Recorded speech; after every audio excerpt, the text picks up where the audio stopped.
Hello बच्चों, चलिए अपने प्रश्न को पढ़ते हैं। इसमें लिखा है जब एक पिंड एक वृत्तीय पथ पर समान चाल से चलता है तो सही विकल्प का चयन करना है। बच्चों इसमें पहला विकल्प दिया गया है कि उसका वेग नियत होगा। अगला दिया गया है कि कोई बल कार्यरत नहीं होगा। अगला बच्चों दिया गया है कि कोई कार्य नहीं होगा। और अगला बच्चों हमें दिया गया है कोई त्वरण नहीं होगा। तो चलिए बच्चों सबसे पहले इस प्रश्न की मूल अवधारणा देख लेते हैं। तो बच्चों कोई भी कण जब किसी वृत्तीय पथ पर गति करता है बच्चों इस प्रकार से, तो यहाँ पे एक वृत्तीय पथ बना लेते हैं बच्चों। बच्चों इस वृत्तीय पथ पर मान लीजिए कोई कण जो है वो इस प्रकार से वृत्तीय पथ पर गति करता है बच्चों, तो उस पर जो है केंद्र की ओर एक बल लगता है जिसे बच्चों हम लोग अभिकेंद्र बल कहते हैं। तो बच्चों इसे हम Fc से प्रदर्शित कर लेते हैं बच्चों। तो पिंड पर जो है एक अभिकेंद्र बल लगता है जिसकी दिशा सदैव केंद्र की ओर होता है बच्चों। और इस अभिकेंद्र बल को Fc से प्रदर्शित कर लेते हैं। इसका मान होता है बच्चों पिंड का द्रव्यमान m और उसका जो रेखीय वेग का परिमाण है v, उसका वर्ग भागे बच्चों इस वृत्तीय पथ की त्रिज्या। बच्चों ये वृत्तीय पथ की त्रिज्या हो गई इस प्रकार से। बच्चों ये हमारा अभिकेंद्र बल होता है जो पिंड पर सदैव केंद्र की ओर लगता है अगर पिंड जो है वृत्तीय पथ पर गति करता है। तो बच्चों यहाँ से अगर हम देखें तो अभिकेंद्र त्वरण भी होगा, क्योंकि जब बल होगा बच्चों तो उसमें त्वरण भी होगा। तो बच्चों जो अभिकेंद्र त्वरण होता है उसे हम AC से प्रदर्शित कर ले बच्चों। तो चूंकि बल बराबर होता है द्रव्यमान गुणित त्वरण, तो बच्चों ये हमारा द्रव्यमान हो गया। तो त्वरण का मान हो जाएगा v का वर्ग भागे r। तो बच्चों इससे ये पता चला कि उस पर त्वरण भी होगा, क्योंकि बल है तो त्वरण भी होगा बच्चों। और वृत्तीय पथ पर जब गति करता है तो उस पर अभिकेंद्र बल लगता है सदैव केंद्र की ओर।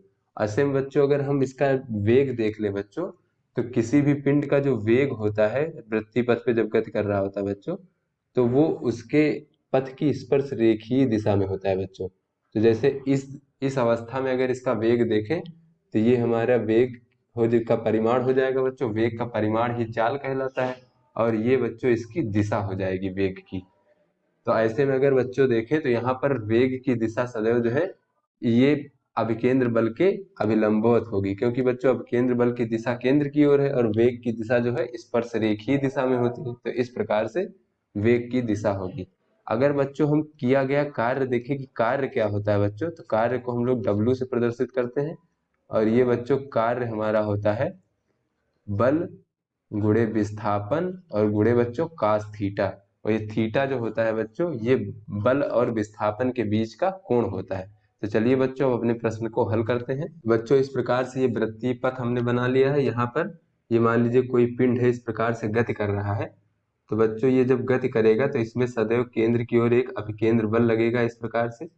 इसको बच्चों हमने Fc से प्रदर्शित कर लिया है। और बच्चों यहाँ पर हमने पिंड की दो अलग अलग स्थितियों को दिखाया है। तो यहाँ पर बच्चों अगर ये पहली स्थिति में अगर हम इसके वेग की दिशा देखें बच्चों, तो वेग की दिशा बच्चों कुछ इस प्रकार से हो जाएगा। ये जो इसका वृत्तीय पथ है इसके स्पर्श रेखीय दिशा में बच्चों कुछ इस प्रकार से वेग की दिशा हो जाएगी। अगर बच्चों इस स्थान पर देखें तो ये हमारे वेग की दिशा कुछ इस प्रकार से हो जाएगी। किंतु बच्चों वेग का परिमाण जो है ये हमारा वेग हो जाएगा बच्चों इस प्रकार से, जिसकी दिशा इस प्रकार से रहेगी। किंतु बच्चों अगर हम वेग का परिमाण देखें तो वेग का परिमाण जो है वो चाल कहलाता है। और चाल जो है एक समान है, क्योंकि प्रश्न में दिया गया है समान चाल है। तो चाल नियत है बच्चों। चाल तो नियत है, यहाँ पर चाल तो नियत है, किंतु बच्चों जो वेग होता है वो एक सदिश राशि है। इसमें उसका परिमाण भी होता है और दिशा भी होती है। तो किंतु या फिर ये कह ले बच्चों कि चाल नियत है, तो जो वेग का परिमाण होता है वही बच्चों चाल होता है। तो यहाँ पे क्योंकि यहाँ पे चाल नियत है इसलिए वेग का परिमाण भी नियत है। किंतु बच्चों जो वेग है वो सदिश राशि है, इसमें दिशा भी होती है। तो यहाँ पे देख लेते हैं किंतु वेग की दिशा परिवर्तित हो रही है। तो बच्चों जैसा कि हमने इस चित्र में दो अलग अलग स्थितियों में पिंड को दिखाया है, दोनों स्थितियों में वेग की दिशा अलग अलग है। तो अलग अलग स्थितियों में वेग की दिशा अलग अलग होगी इसमें। तो वेग की दिशा परिवर्तित हो रही है। तो बच्चों जब कोई भी पिंड जो है वृत्तीय पथ पर गति करेगा तो उसमें वेग की दिशा परिवर्तित होती है। तो इसलिए यहाँ पे कह सकते हैं बच्चों कि जो इसका वेग होगा वो नियत नहीं होगा। तो बच्चों जो हमारा पहला विकल्प दिया गया है कि वेग नियत होगा, तो ये हमारा गलत विकल्प है। तो अगला विकल्प दिया गया है बच्चों, कोई बल कार्यरत नहीं होगा। तो बच्चों चूंकि जो ये है, इस पे अभिकेंद्र बल लगेगा अगर ये वृत्तीय पथ पर गति कर रहा है बच्चों, तो हमारा ये विकल्प भी गलत होगा, क्योंकि इस पे अभिकेंद्र बल लग रहा है। और बच्चों अगला अगर हम विकल्प देखें, तो अगर डी वाला देखें कि इसमें कोई त्वरण नहीं होगा, तो बच्चों जब बल होगा तो उसमें त्वरण भी होगा बच्चों, अभिकेंद्र त्वरण। तो इसलिए बच्चों हमारा ये विकल्प भी गलत होगा। अब अगला विकल्प सी देख लेते हैं बच्चों, कोई कार्य नहीं होगा। तो चलिए बच्चों यहाँ पर कार्य देख लेते हैं कितना होगा।